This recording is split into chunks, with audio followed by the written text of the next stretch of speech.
Hi, I wanted to give you a little bit of an introduction to EFT, emotionally focused therapy, and understanding what we refer to as the cycle, or some people refer to it as the pattern. This is adapted from Scott Woolley, who's a PhD. So, oftentimes in the relationship, there is a pursuing partner, and what happens here above the line, I don't know if you see this line going through, it says what you see on the surface.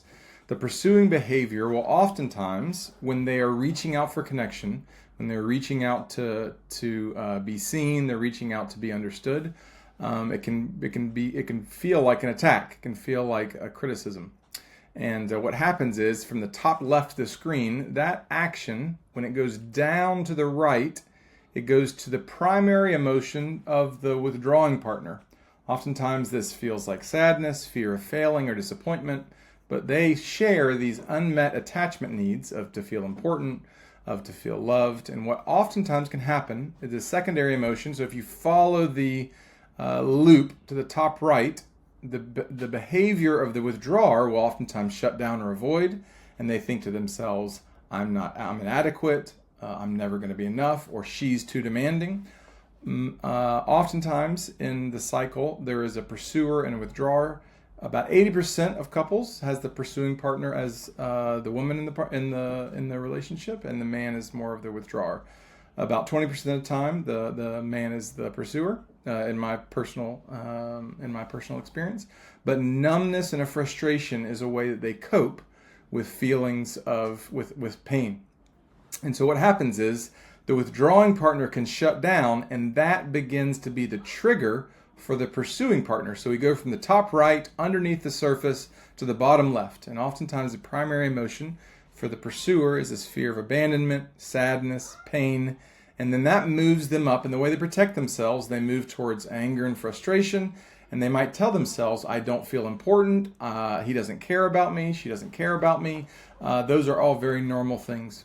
And so what happens is, once they move that, the way they protect themselves is they might use criticism or attacking the other person, and then the infinity cycle continues to go on. So what we're trying to do in these early stages of couples counseling is to figure out who generally functions as the pursuing partner or in the withdrawing partner. Oftentimes in the sexual cycle, the pursuing partner and the withdrawing partner can be different. Sometimes they're the same, but oftentimes they're different.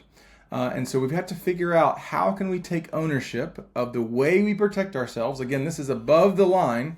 What do we tell ourselves? What's the meaning that we make? The thoughts about ourselves, the thoughts about our partners, or thoughts about our spouses. And the way we can really make a lot of good progress in this first stage is when we begin to define what does the cycle look like, make it predictable, begin to take ownership of the way that our protective strategies begin to be a trigger for the other person to tell these very deep stories about themselves.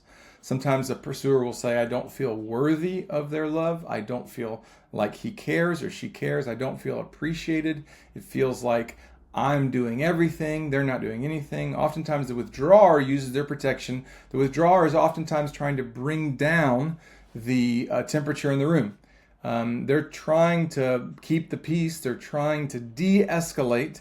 But what that tells the pursuing partner is that they don't care. So the pursuing partner, because they want the connection so much, they're raising the temperature in the room, and the withdrawing partner is trying to lower Now, people can have very boisterous personalities. They can be very outgoing, but when there is a repair in a relationship, they become much more withdrawing. Withdrawers talk about feeling trapped, talked about I just want to get out of here, talked about I just need my space. Those are all very common things. And the pursuing partner is, I just want to talk. Can't we work through this? Why do you need all this time? So when they are triggered, when they are activated, they move towards the other person. And when the withdrawing person is activated, they move away from the relationship. So a common dynamic is, the more the pursuer pursues, the more the withdrawer withdraws. And the more the withdrawer withdraws, the more the pursuer pursues. So we have to begin to understand, take ownership of our part of the cycle, and then we can gang up on the cycle together. So when the other person gets triggered, what's going on? What's the meaning? What's happening to your body? What are you feeling? And how do you want to protect yourself? Again, this is the beginning part of this stage of counseling.